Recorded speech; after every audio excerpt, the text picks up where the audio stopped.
இன்றே டவுன்லோட் செய்து உங்கள் ஃபேவரட் ஷோக்களை என்ஜாய் பண்ணுங்க. மேடம், நான் லேப்ல இருந்து பேசுறேன். சொல்லுங்க. நீங்க ஒரு லேகிங் கொடுத்து செக் பண்ண சொன்னீங்கல்ல? ஆமா. அதுல எந்த பாய்சனும் இல்ல மேடம். நிறைய சத்தான பொருளை சேர்த்திருக்காங்க. முன்னாடி ஒரு லேகிங் கொடுத்தீங்கல்ல? அதுல மட்டும்தான் பாய்சன் இருக்கு. இல்ல, எனக்கு புரியல. ரெண்டு லேகியமும் ஒண்ணுன்னு தானே சொன்னீங்க. நீங்க யூஸ் பண்ண லேகியத்துல பாட்டிலோட கொடுத்தீங்கல்ல, அதுல எந்த விதமான தப்பான பொருளும் கலக்கல. சாம்பிள்னு ஒண்ணு கொடுத்தீங்கல்ல, அதுல மட்டும்தான் பாய்சன் கலந்துருக்கு. அப்படியா?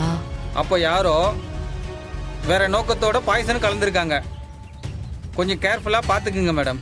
சரிங்க சார், நான் வந்து ரிப்போர்ட் வாங்கிக்கிறேன். தேங்க்யூ. Okay madam. ராணி. அக்கா போலாமா? போலாம். வாதியா.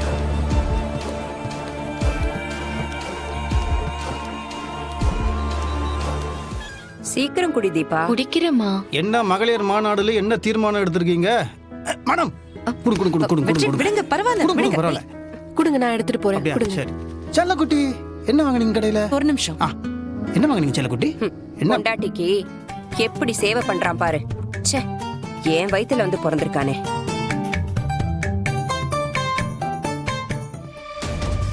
ராணி, ஒரு நிமிஷம். சொல்லுங்கக்கா. உங்ககிட்ட ஒரு விஷயம் கேட்கணும். என்ன? நேத்து தீபாக்கு பால்ல லேகியத்தை நீங்க தானே கலந்து கொடுத்தீங்க? ஆமாக்கா. அதுல லேகியத்தை மட்டும்தான் கலந்தீங்களா, இல்ல வேற ஏதாச்சும்?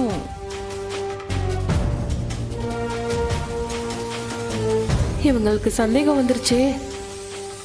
உங்களை தான் கேக்குறேன் ராணி. அதுல கொஞ்சம் சர்க்கரையும் போட்டேன்க்கா.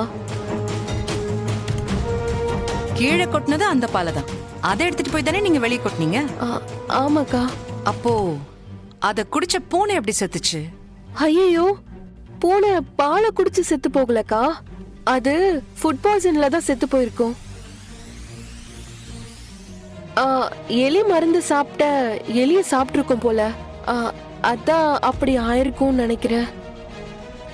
பொய் சொல்லாத ராணி. பொய் சொன்னா என்னைக்காவது மாட்டிப்பேன்.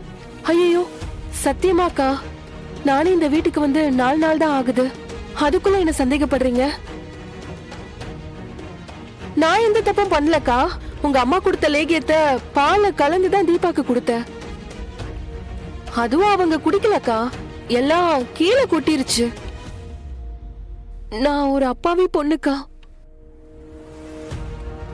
என்ன இந்த வீட்டுல வேலைக்கு வச்சது பிடிக்கலன்னா சொல்லிருங்க, நான் போயிடுறேன். ஆனா இந்த மாதிரி சந்தேகப்படாதீங்க. எனக்கு ரொம்ப கஷ்டமா இருக்குக்கா. சரி, நீ போ. இவளை நம்பலாமா வேண்டாமா? நம்ப வேண்டாம். இவ மேல எதுக்கும் ஒரு பார்வை இருந்தே இருக்கட்டும்.